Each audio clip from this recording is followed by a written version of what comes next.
Hello guys, ngayong umaga magluluto naman tayo ng bangus recipe.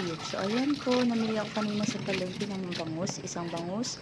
Ayan, hinugasan ko lang siya ng maayos. Tinanggal ko yung ibang kaliskis kasi may sobrang kaliskis pa.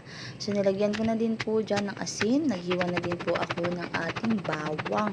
Minins ko lang po ng maayos ang ating bawang. Ayan. Tapos naghiwa na din po ako dyan ng luya. So ayan po, para mawala po ang lansa ng ating bangus. Sinunod ko na din po ang ating white onion. So, ayan po. Hiniwa ko lang po siya ng pahaba. Ayan. Sinunod ko na din po dyan ang ating kamatis. Tinanggal ko po ang mga buto ng ating kamatis. Ayan. Hiniwa ko lang din po siya. Same po sa onion. Pahaba din po. So, ayan po. Tapos po niyan, naghiwa na din po ako ng bell pepper. Masarap po kasi ang ating tausing bangus pag may bell pepper. So, ayan po. Hiniwa ko din siya ng pahaba. Okay? So, sunod naman po, ayan na ang ating tokwa. Ayan, hiniwa ko lang din ng pa-cubes ang ating tokwa. Ayan po, bumili ako niyan 4 na pirasong tokwa, tag 5 piso naman po ang isa niyan. So, ayan ang ating mga sangkap, tapos na po natin gayatin.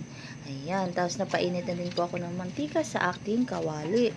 Kasunod po niyan, ipiprito natin dyan ang ating tokwa. Ayan, hintayin lang po natin hanggat golden brown ang ating tokwa. Tapos, tanggalin natin sa ating kawali. Ayan, nag-golden brown na siya. Tinanggal ko na sa kawali para maprito na din natin yung bangus.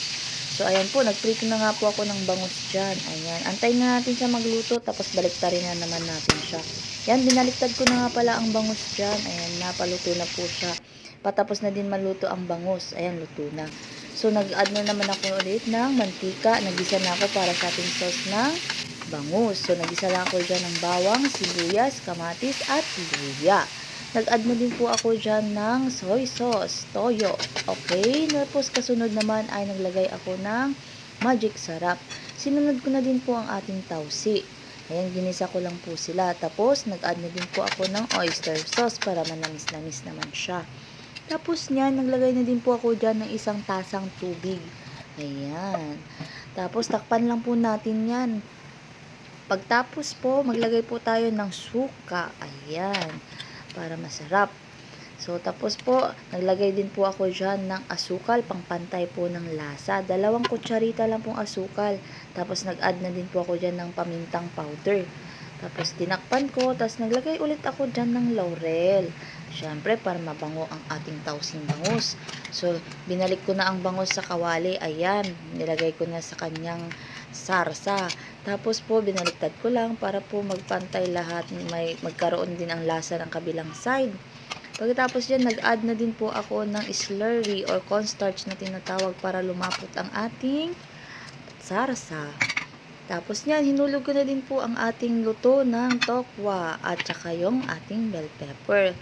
Ayan, tapos na, luto na po ang ating tausing bangus with tokwa. Tadan, ayan, happy eating ulit. Sana nag-enjoy kayo. Like and share this video po para more on recipe tayo.